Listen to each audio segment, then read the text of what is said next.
नमस्कार मित्रों, स्वागत है आपका आपके अपने कहानी चैनल में। हमारी आज की कहानी है कुदरत का न्याय, जो एक बेहद प्रेरणादायक और दिल को छू लेने वाली कहानी है। इसलिए कहानी को पूरा सुने। बस कीजिए। पिताजी, कितनी बार कहा है कि हमारी किसी बात में दखल देने की कोई जरूरत नहीं है। आपको सुनाई नहीं देता क्या? अपना मुंह आप बंद ही रखें तो बेहतर है।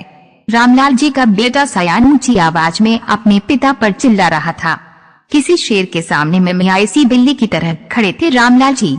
लेकिन बेटा, मैं तो बस। रामलाल बाबू ने कुछ कहना चाहा, पर उनकी आवाज को उनकी बहू रितिका ने बीच में ही काट दिया। आपको कुछ कहने की जरूरत नहीं है। ये हमारा घर है, हमारी जिंदगी है, हम इसे जैसे चाहे जिएंगे। जाकर अपने कमरे में आराम कीजिए और हमें चैन से जीने दीजिए। इस तरह की बातें अब रामलाल जी की दिनचर्या का हिस्सा बन चुकी थी। हर सुबह एक नई उम्मीद के साथ शुरू होती और हर रात एक नए जख्म के साथ खत्म होती। आज का जख्म कुछ ज्यादा ही गहरा था। रामलाल बाबू चुपचाप उठे और लड़खड़ाते कदमों से अपने कमरे की ओर बढ़ गए। उनके पीछे सामान और रितिका की खुसर फुसर जारी थी। कमरे का दरवाजा बंद करते ही रामलाल बाबू के सब्र का बांध टूट गया। उन्होंने दीवार पर टंगी अपनी स्वर्गीय पत्नी रीमा की तस्वीर को देखा। तस्वीर में रीमा मुस्कुरा रही थी, वही चिर परिचित ममतामयी मुस्कान। उस मुस्कान को देखते ही रामलाल बाबू की आंखों से आंसुओं की धारा बह निकली। उन्होंने कांपते हाथों से अपनी लोहे की संदूक खोली। उसमें से एक पुराना चमड़े का बैग निकाला। धूल की परत पोंछते हुए उनके हाथ कांप रहे थे। उन्होंने अलमारी से अपने कुछ गिने चुने कपड़े निकाले। 2 कुर्ते, 2 पाजामे, 1 शॉल और कुछ जरूरी सामान। हर एक कपड़े को तय करते हुए उनके मन में यादों का एक तूफान उठ रहा था। ये कुर्ता रीमा ने उनके 50वें जन्मदिन पर दिया था। ये शॉल उन्होंने अपनी पहली पेंशन से खरीदी थी। हर चीज एक कहानी कहती थी, एक खुशहाल अतीत की कहानी जो अब एक स्वप्न सरीखी लगती थी। बैग में कपड़े रखते हुए उनकी नजर फिर रीमा की तस्वीर पर पड़ी। उन्होंने तस्वीर को उठाया, उसे अपने सीने से लगाया और बोले, रीमा, देख रही हो, जिस बेटे को हमने अपने कलेजे से लगा कर रखा था, जिसके भविष्य के लिए तुमने अपने गहने तक बेच दिए, जिसकी एक खुशी के लिए मैंने दिन रात एक कर दिया, आज उसी के घर में मैं एक बोझ बन गया हूँ। और तुम्हारी बहू जिसे बेटी बनाकर हम इस घर में लेकर आए थे, उसकी जुबान तो किसी तेजधार वाले चाकू की तरह हर रोज मेरे सम्मान को तार तार कर देती है। उनकी हर एक आवाज, हर एक बात मुझे मेरे अपने ही घर में एक अजनबी होने का एहसास कराती है। कहते कहते उनकी आवाज भर आ गई और वे हिचकियां लेकर रो पड़े। परंतु फिर सोचने लगे कि नहीं, ये कमजोर पड़ने का वक्त नहीं है। स्वाभिमान से बढ़कर कुछ नहीं होता। उन्होंने अपनी आंखों के आंसू पोंछे, तस्वीर को बड़ी ही हिफाजत से बैग में रखा और अपना फोन निकाला। उंगलियां एक परिचित नंबर पर रुकी। रंजन, उनका बचपन का दोस्त, जो कुछ वर्षों से शहर के बाहर एक वृद्धाश्रम शांति निकेतन में रह रहा था। फोन उठाते ही दूसरी तरफ से रंजन की प्रसन्न आवाज आई, अरे रामलाल, आज कैसे याद किया मेरे भाई? सब कुशल मंगलवार तो है। बड़ी मुश्किल से रामलाल जी बोल पाए, रंजन, मैं अभी तुम्हारे पास आना चाहता हूँ, हमेशा के लिए। अब मैं रोज रोज की इस चिल्लत भरी जिंदगी से थक गया हूँ मेरे दोस्त। बस 1 घंटे में तुम्हारे पास पहुँच रहा हूँ। इतनी बात सुनते ही दूसरी तरफ एक गहरा सन्नाटा छा गया। रंजन स्तब्ध रह गया। उसके पास कुछ पूछने के लिए शब्द ही नहीं बचे। वह जानता था कि रंजन अपने बेटे से कितना प्यार करता है। जरूर कोई बहुत बड़ी बात हुई होगी। फोन काटकर रामलाल जी ने एक गहरी सांस ली, जैसे अपने सीने पर रखा गया कोई भारी पत्थर हटा दिया हो। उन्होंने अपना बैग उठाया और कमरे से बाहर निकले। हॉल में उन्होंने देखा उनका बेटा सयान और बहू रितिका सोफे पर बैठकर चाय और स्नैक्स का आनंद ले रहे थे। टीवी पर कोई कॉमेडी शो देखकर हंस रहे थे। दोनों में से किसी ने नहीं पूछा, पिताजी, आप ये सामान लेकर कहाँ जा रहे हैं? किसी ने उन्हें रोकने की कोशिश तक नहीं की। रामलाल बाबू ने एक आखिरी बार अपने उस घर को देखा जिसे उन्होंने अपनी मेहनत की कमाई से ईंटें जोड़कर बनाया था। हर कोना रीमा की यादों से महक रहा था। आज वह घर उन्हें पराया लग रहा था। भारी मन से उन्होंने दरवाजा बाहर से बंद किया और एक अनजाने भविष्य की ओर कदम बढ़ा दिए। जब रामलाल बाबू का ऑटो रिक्शा वृद्धाश्रम से बाहर पहुंचा तो रंजन पहले से ही गेट पर उनकी प्रतीक्षा कर रहा था। दोस्त को देखते ही रामलाल बाबू की आंखों में फिर नमी आ गई, लेकिन रंजन ने उन्हें गले लगा लिया। थोड़े ही समय में रामलाल बाबू उस माहौल में घुलने मिलने लगे। रंजन ने उनकी मुलाकात आश्रम के दूसरे सदस्यों से कराई। कोई रिटायर्ड फौजी था, कोई अध्यापक, कोई बड़ा व्यापारी। सबकी कहानियां अलग थी, पर अब लगभग एक जैसा था। धीरे धीरे रामलाल बाबू को आश्रम में अच्छा महसूस होने लगा। घर के घुटन भरे माहौल की अपेक्षा उन्हें शांति निकेतन सुकून दे रहा था। वे सबके साथ हाल चाल बांटते, बातें करते, रोज सुबह सैर और योगाभ्यास भी करते। शाम को सब एक साथ बैठकर पुरानी किस्से सुनाते, हंसते गाते। कई सालों बाद रामलाल बाबू ने खुद को इतना हल्का महसूस किया था। सभी लोग एक साथ खाना खाया करते थे, जबकि घर में रोज के क्लेश से रामलाल बाबू का हृदय छलनी हो गया। हमेशा अपनी पत्नी की तस्वीर से बातें करते हुए कहते थे कि तुम तो मुझे पहले ही छोड़कर चली गई, परंतु उस बेटे ने भी मेरा साथ ना दिया जिसके लिए मैंने कभी अपना पसीना भी पानी की तरह बहाया था। कभी कभी उन्हें अपने पोते सनत की बहुत याद आती। 5 साल का सनत उनकी जान था। जब वे घर पर थे तो सनत का ज्यादातर समय उन्हीं के साथ गुजरता था। वे उसे कहानियां सुनाते, उसके साथ खेलते। अब वे किसके साथ खेलता होगा? क्या वे अपने दादू को याद करता होगा? यह सोचकर उनका दिल भर आता। एक दिन रामलाल बाबू वृद्धाश्रम के प्रांगण में टहल रहे थे। तभी वृद्धाश्रम के बाहर एक कार आकर रुकी। वृद्धाश्रम के सभी लोग उस कार की ओर देखने लगे और सोचने लगे कि आज फिर कोई अभागा बुजुर्ग इस वृद्धाश्रम में आया है, जिसने न जाने कितने जतन से अपने बच्चों को पाल पोस कर पढ़ा लिखा कर बड़ा किया होगा। आज फिर ऐसा कोई आंखों में आंसू लिए इस प्रांगण में प्रवेश करेगा। कार से एक नौजवान लड़का उतरा और उसके बाद एक औरत जो शायद उसकी मां थी का हाथ पकड़कर बाहर निकलने लगा। उसी औरत की उम्र लगभग 62 वर्ष के करीब रही होगी। सर पर पल्लू होने के कारण उसका चेहरा सही ढंग से नजर नहीं आ रहा था। थोड़ी ही देर में कार से करीब 30-35 वर्ष की एक अन्य महिला उतरी, जिसके हाथ में एक बैग था। उस महिला ने वह बैग उस बुजुर्ग औरत के हाथ में थमाया और उनसे कुछ बात कहने लगी। वह बुजुर्ग औरत चुपचाप उसे महिला की बात सुन रही थी। फिर वापस वे दोनों कार में बैठकर चले गए और बुजुर्ग महिला वृद्धाश्रम से बाहर कुछ देर तक वैसे ही खड़ी रही और फिर भारी मन से अपने आंसू पोंछते हुए वृद्धाश्रम में आ गई। रामलाल बाबू की ओर देखते ही अपने सिर के पल्लू से अपने चेहरे को छुपाने लगी और फिर बिना कुछ कहे महिला विभाग की तरफ चली गई। तभी रामलाल बाबू के साथ खड़े एक बुजुर्ग ने कहा, आज फिर से एक माँ की ममता तार तार हो गई। फिर से एक माँ के सपनों को चकनाचूर कर दिया गया। रामलाल बाबू बार बार इस महिला के चेहरे की ओर देखे जा रहे थे। उन्हें लगा कि जैसे वो उसे महिला को जानते हैं, लेकिन वो पूरी तरह समझ नहीं पाए कि वे यह महिला कौन है। अक्सर रामलाल बाबू देखते कि वे यह महिला आधे से ज्यादा चेहरा छुपा कर रखती थी, लेकिन एक दिन जब वे महिला बागवानी के काम में लगी हुई थी तो रामलाल बाबू इस समय टहलने के लिए निकले। बागवानी करते करते उस महिला के सिर से पल्लू उतर गया। रामलाल बाबू को उस महिला का चेहरा देखते ही पैरों तले जमीन खिसक गई। न जाने कितने सवालों ने उनके दिमाग को घेर लिया। उसी समय उनका एक मित्र भी उनके पास आया और बोला, खाना खाने का समय हो गया है, तुम कहाँ घूम रहे हो और इतने गुमसुम क्यों हो? सभी लोग नाश्ते की मेज पर मौजूद थे, लेकिन तुम नहीं थे, इसलिए मैं तुम्हें बुलाने आ गया। क्या बात है, कोई परेशानी है? अरे नहीं, कुछ भी तो नहीं, थोड़ा टहलने के लिए बाहर निकल आया था, बस में आ ही रहा था। रामलाल जी बोले। खाने के कमरे में बैठने के बाद रामलाल जी की नजरें बार बार विमला देवी को ही ढूंढ रही थी। वे उनसे पूछना चाहते थे कि आखिर ऐसा क्या हुआ कि उन्हें यहाँ आने की नौबत आ गई। उनका तो भरा पूरा परिवार था और हमेशा कहती थी कि वे अपने बेटे बहू के साथ बहुत खुश है, फिर आज ऐसा क्या हो गया? रामलाल बाबू उधर भी किसी व्यक्ति से पूछने लगे कि 2 दिन पहले जो एक महिला वृद्धाश्रम में आई थी वे आज खाना खाने नहीं आई है। उन्होंने बताया कि वह माताजी आज बहुत दुखी है, इसलिए उन्होंने खाना खाने से मना कर दिया है। परेशान भी क्यों ना हो, आखिर जो उनके बेटे बहू ने उनके साथ किया है ऐसा तो कोई दुश्मन के साथ भी ना करे। वह बार बार अपने घर को याद कर रही है। सुबह से अपने कमरे में बैठी रोए जा रही थी, इसलिए उनका ध्यान भटकाने के लिए उन्हें बागवानी करने का काम दिया गया है। यह सब सुनकर रामलाल बाबू का मन परेशान हो गया।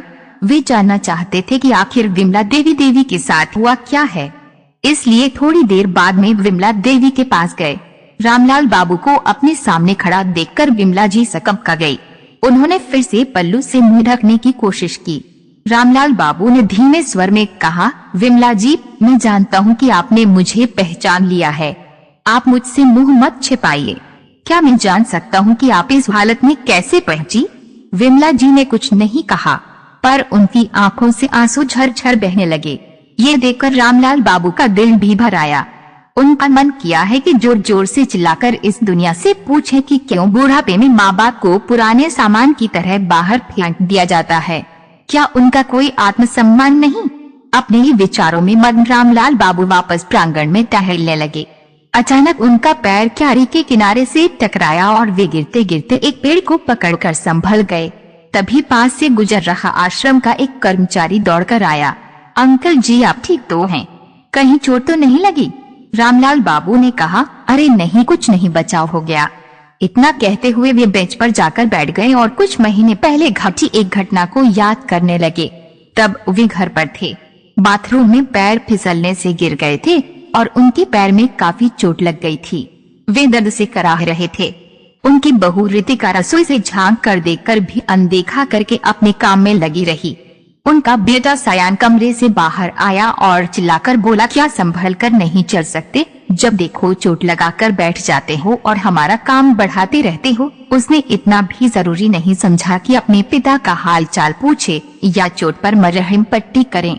रामलाल बाबू खुद लंगड़ाते हुए अपने कमरे में गए और बाम लगाकर कपड़ा बांध लिया। उस दिन उन्हें शारीरिक चोट से ज्यादा आत्मिक पीड़ा हुई थी। एक सुबह रामलाल बाबू का पुराना चश्मा अचानक हाथ से फिसलकर फर्श पर जा गिरा था और बीच से दरार पड़ गई।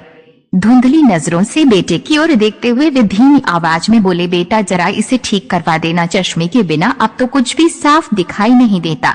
बस इतना कहना था कि बहू रितिका तूफान की तरह बीच में आधम की ऊंची आवाज में बोली, हद है बाबूजी, हर वक्त कोई ना कोई बहाना और खर्चा। जरा सी देर भी घर बिना बोझ बने नहीं रह सकते आप।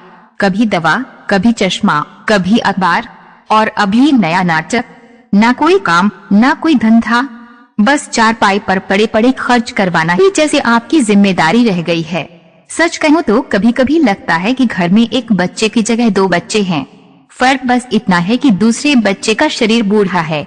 जितनी नादानी और मांगे बच्चों की होती हैं, बिल्कुल वही हरकतें आपकी हो गई हैं। न जाने ऐसा कितनी बार हुआ था जब रामलाल बाबू अपने बेटे बहू से अपमानित हो चुके थे। अपने अतीत में झांकते रामलाल बाबू अभी विचारों में खोए ही थे कि सामने से उनके मित्र रंजन आते हुए दिखाई दिए। रंजन के चेहरे पर एक दुर्लभ मुस्कुराहट थी। क्या बात है रंजन, आज तो बड़े खुश नजर आ रहे हो। रंजन ने उत्साहित होकर कहा, आज मेरे बेटे का जन्मदिन है। उसका फोन आया था, कह रहा था कि आज मुझसे मिलने आएगा। बहुत दिनों बाद आज उसका चेहरा देखने को मिलेगा। रंजन जी की बात सुनकर रामलाल बाबू कुछ परेशान से हो गए और अपने मित्र को बोले, जिस बेटे ने तुम्हारी ये हालत कर दी, तुम्हें वृद्धाश्रम में छोड़कर चला गया, साल में केवल कुछ देर के लिए तुमसे मिलने के लिए आएगा। तुम उस बेटे के लिए खुश हो रहे हो? तभी रंजन जी बोले, मैं तो इसी से खुश हूँ कि कम से कम मेरा बेटा मुझसे मिलने तो आ रहा है। मेरे लिए यही बहुत बड़ी बात है। लेकिन रामलाल जी उनसे नाराज होकर उनकी बात को बिना सुने सुने अपने कमरे में जाकर बैठ गए। सोचने लगे कि ये किस्सा केवल मेरे साथ थी, अब विमला जी के साथ ही नहीं है। वृद्धाश्रम में रहने वाले हर एक बुजुर्ग की कोई ना कोई कहानी है और सभी की जिंदगी में वृद्धाश्रम में रहने के पीछे कोई ना कोई वजह जरूर है। बिना किसी वजह के अपनी मर्जी से कोई वृद्धाश्रम नहीं आता। जब तक कि एक व्यक्ति अंदर तक भर नहीं जाता, तब तक वह यहाँ आने के लिए मजबूर नहीं होता। लेकिन देखो, सभी बूढ़े लोग अपनी उन कड़वी यादों को भूलकर अपनी जिंदगी को यहाँ बिताने को मजबूर है। कुछ लोग समय के हिसाब से स्वयं को ढाल लेते हैं और खुश रहने की कोशिश करते हैं, जबकि कुछ लोग मेरे जैसे हैं जो हमेशा ही अपने बच्चों को, अपने बेटे बहू को, अपने पोते पोती को याद करके आंखों से आंसू बहते रहते हैं। बार बार अपने घर परिवार को याद करते हैं। मन में अपने घर के लिए लगाव भी है, लेकिन उसी घर में रहने वाले बेटे बहू के दिए हुए घाव भी हैं। रामलाल जी को कविता लिखने का बहुत शौक था, इसलिए अपना दिल बहलाने के लिए वे कुछ देर के लिए कविता लिखने बैठ जाते थे। एक दिन जब वे एक कागज पर अपने विचारों को कविता का रूप दे रहे थे, तो उस पर अपने हालात बयान करते करते उनकी आंखें आंसुओं से डबडबा गई। तभी आश्रम के व्यवस्थापक शर्मा जी उनके पास आए। रामलाल बाबू उसी समय ठिठक कर बैठ गए और कागज को मोड़कर अपनी जेब में रख लिया और अपने आंसू छुपाते हुए बोले, जी बोलिए। रामलाल जी, आपसे कोई मिलने आया है? कौन है? रामलाल जी ने पूछा। आपका बेटा और बहू है, साथ में आपका पोता भी है। यह सुनते ही रामलाल बाबू के शांत शरीर में जैसे किसी ने बिजली दौड़ा दी हो। वे तन कर बैठ गए। हैरानी और अविश्वास के साथ साथ उनके चेहरे पर घृणा के भाव भी आ गए। आज 6 महीने बाद मेरे बेटे को मेरी याद कैसे आ गई? मन ही मन बोले। जब ऑफिस में गए, उनका 5 वर्षीय पोता सनक उन्हें देखते ही दौड़ता हुआ आया और उनकी टांगों से किसी बेल की तरह चिपक गया। बच्चे का मासूम स्पर्श, उसकी खिलखिलाती आवाज, रामलाल बाबू का पत्थर बना मन रेत की दीवार की तरफ ढह गया। आंखों के किनारे गर्म होने लगे और देखते ही देखते आंसुओं की 2 बूंदें उनके झुर्रियों भरे गालों पर लुढ़क आई। अब तक वे मन मारकर जैसे तैसे इस वृद्धाश्रम में जी रहे थे, पर अपने जिगर के टुकड़े को सामने देख उनका दिल कमजोर पड़ने लगा। लेकिन तभी उनके दिमाग ने उन्हें झकझोरा। नहीं, ये वक्त मजबूती से अपने निर्णय पर टिके रहने का है। ये उन्हीं लोगों की वजह से है कि आज मैं यहाँ हूँ। उन्होंने खुद को संभाला, चेहरे पर फिर से कठोरता का मुखौटा चढ़ाया और बोले, तुम यहाँ क्या करने आए हो?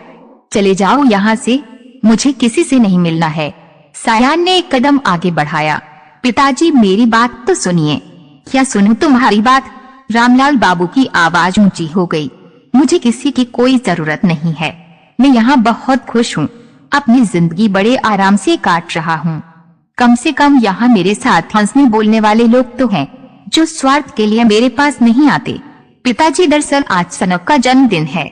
हमने घर पर एक छोटी सी पार्टी रखी है। सनक की बहुत इच्छा है कि आप भी उसके जन्मदिन पर आए। आप चलेंगे तो उसे बहुत अच्छा लगेगा। रामलाल बाबू के चेहरे पर एक व्यंग्यात्मक मुस्कान तैर गई। अच्छा, सनक का जन्मदिन देखो, मैं वह घर छोड़ चुका हूँ और अब वहाँ दोबारा कदम नहीं रखना चाहता। तुम लोग जाओ और मनाओ जन्मदिन। सायान गिड़गिड़ाने वाले स्वर में बोला। पिताजी, प्लीज चलिए, वहाँ आपके दोस्त भी आ रहे हैं, आस पड़ोस वाले और बाकी रिश्तेदार भी आएंगे। जब सब लोग आपके बारे में पूछेंगे तो हम क्या कहेंगे? हमारी इज्जत का सवाल है। इज्जत, ये शब्द रामलाल बाबू के सीने में तीर की तरह लगा।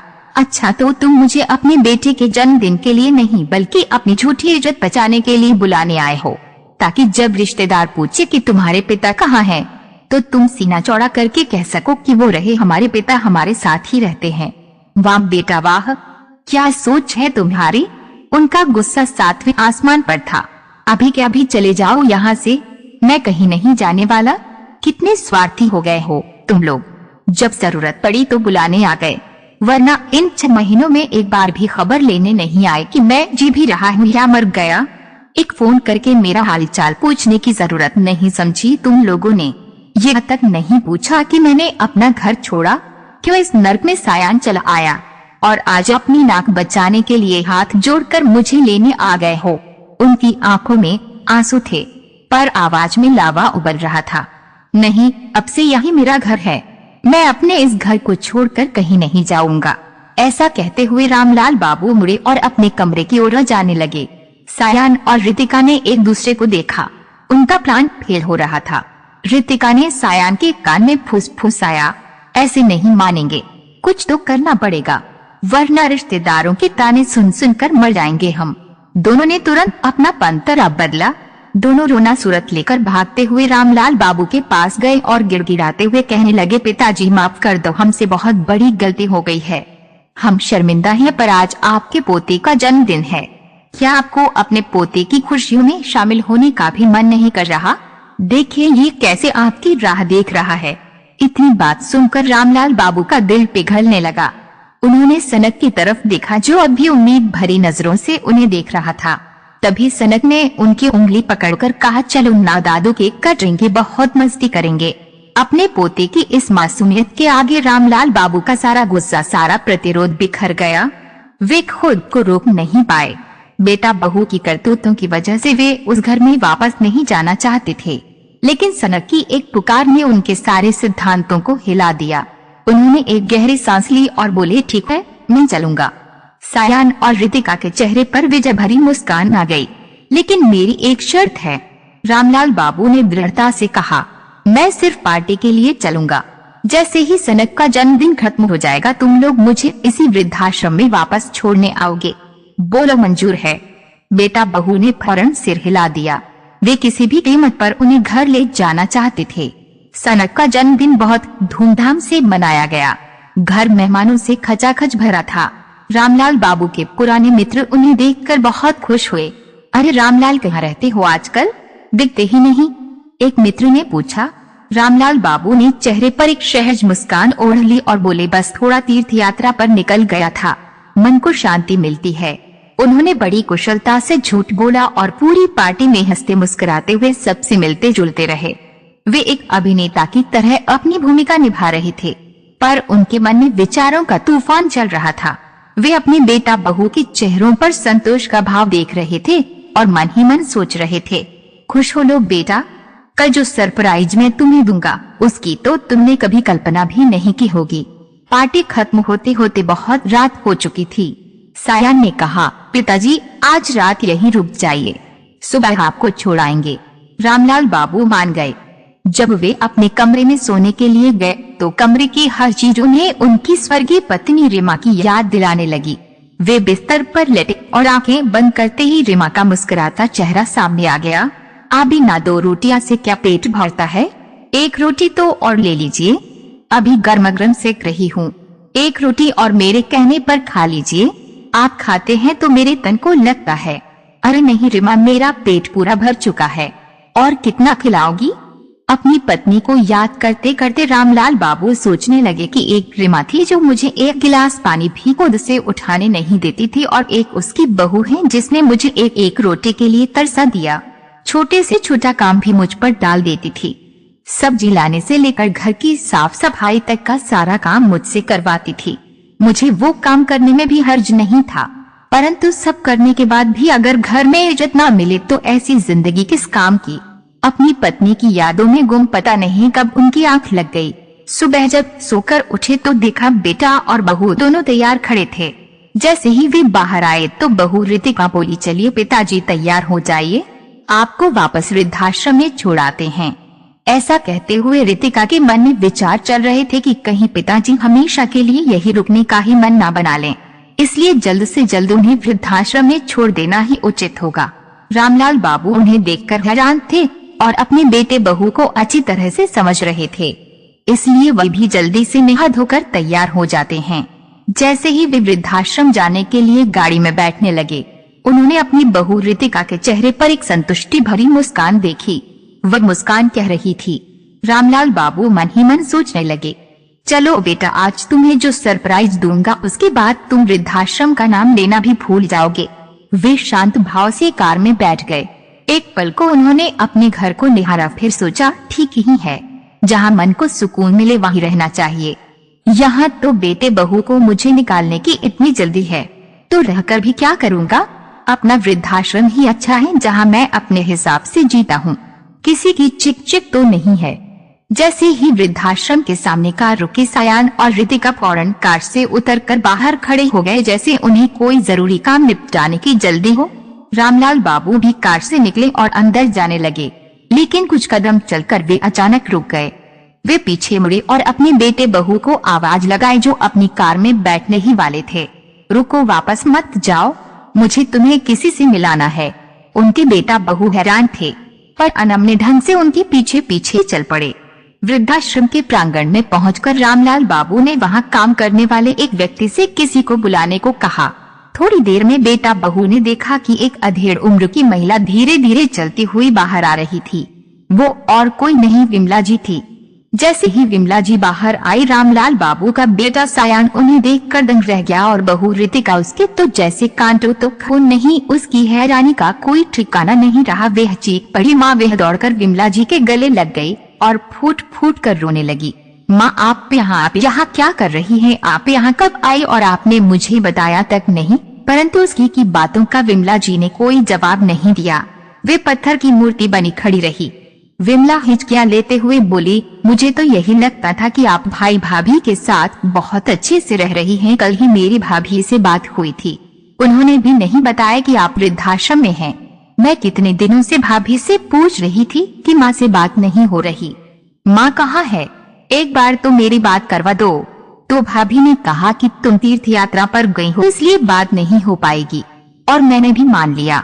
लेकिन मुझे क्या पता था कि उस जालिम औरत ने तुम्हें यहाँ वृद्धाश्रम में छोड़ दिया है। अपनी बेटी की ये बातें सुनकर विमला जी का संयम टूट गया।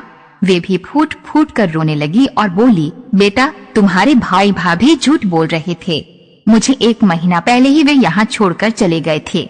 लेकिन माँ, आप मुझे एक फोन करके बता तो सकती थी, मैं तुरंत यहाँ पहुँच जाती। उन लोगों की हिम्मत कैसे हुई मेरी माँ के साथ ये सब करने की?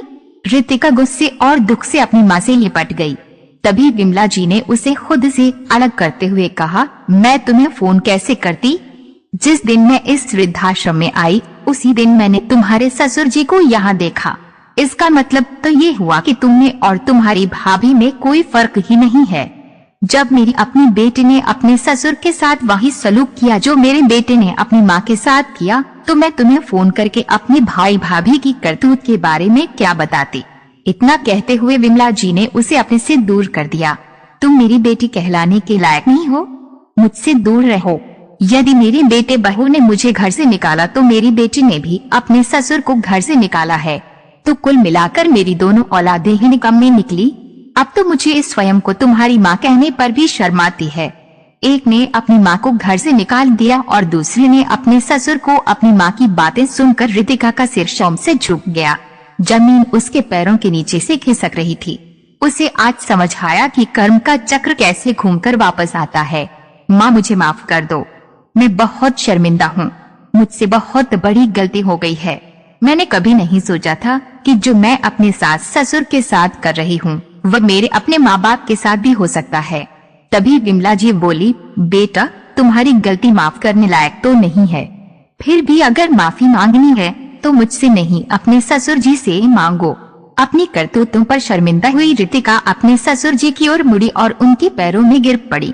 मुझे माफ कर दीजिए पिताजी, मुझसे पाप हो गया है। तभी सायान ने भी, जो अब तक सन खड़ा था, माफी मांगते हुए कहा, पिताजी, माँ जी, अब आप दोनों घर चलिए, हमें अपनी सेवा करने का एक मौका दीजिए। हम वादा करते हैं आपको कोई शिकायत नहीं होगी। लेकिन रामलाल जी और विमला जी दोनों ने घर जाने से साफ मना कर दिया। रामलाल जी ने शांत पर दृढ़ स्वर में कहा, नहीं बेटा, अब हमें बहू बेटे या बेटी के पास नहीं रहना है। हम दोनों इसी वृद्धाश्रम में रहकर सुखी हैं। एक बार धोखा खा चुके हैं। अब इस उम्र में हमारे शरीर में इतनी जान नहीं बची है कि बार बार अपने बच्चों द्वारा दिए गए धोखे झेल सके। दोनों ने लाख मनाने की कोशिश की, पैरों में गिड़गिड़ाए, पर रामलाल जी और विमला जी का एक ही जवाब था। उन्होंने अपना फैसला नहीं बदला। अंत में इतना कहकर वे दोनों अपने अपने कमरों की ओर चले गए। पीछे छोड़ गए विमला और सायान को, जो शर्मिंदगी की और पछतावे की आग में जल रहे थे। दुखी मन से दोनों अपने घर वापस चले गए। घर पहुंचकर सायान पिताजी के कमरे में गया, यह देखने की कहीं उनका कुछ रह तो नहीं गया। तभी उसकी नजर बिस्तर पर पड़े एक कागज पर पड़ी, जो शायद रात को सोते वक्त रामलाल जी की जेब से निकल गया था। जब सायान ने उस कागज को खोलकर देखा तो उसमें उनके पिताजी ने एक कविता लिखी हुई थी। क्या किसी ने देखा है? मौत से पहले भी मौत आती है। हाँ, मैंने देखा है। आज मौत से पहले भी मौत आती है। जब जिंदगी अपनी आखिरी पड़ाव पर आ जाती है, शरीर भी काम नहीं करता, केवल सांस आती जाती है। हाँ, मैंने देखा है, मौत से पहले भी मौत आती है। अपने पिता द्वारा लिखे इन शब्दों को पढ़कर सायान के दिल पर न जाने कितने तीर एक साथ चुभ गए। उसका पूरा अस्तित्व कांप गया। उधर रितिका अभी तक अपनी माँ की हालत और अपनी करनी के सदमे से उबर नहीं पाई थी। आज उनके आलीशान घर में सब कुछ था, पैसा, शोहरत, आराम, कुछ नहीं था तो माँ बाप का आशीर्वाद और मन का सुकून। परंतु अब उनके पास पछताने के अलावा और कोई रास्ता नहीं बचा था। किसी ने सही कहा है, संतान का अस्तित्व है माता पिता की वजह से, और माता पिता वृद्धाश्रम में है संतान की वजह से। तो दोस्तों, रामलाल जी और विमला जी ने जो फैसला लिया, क्या वे सही था? कहानी पसंद आई हो तो वीडियो को लाइक करें, चैनल को सब्सक्राइब करें और वीडियो को दोस्तों के साथ शेयर करना बिल्कुल ना भूलें। धन्यवाद। राधे राधे।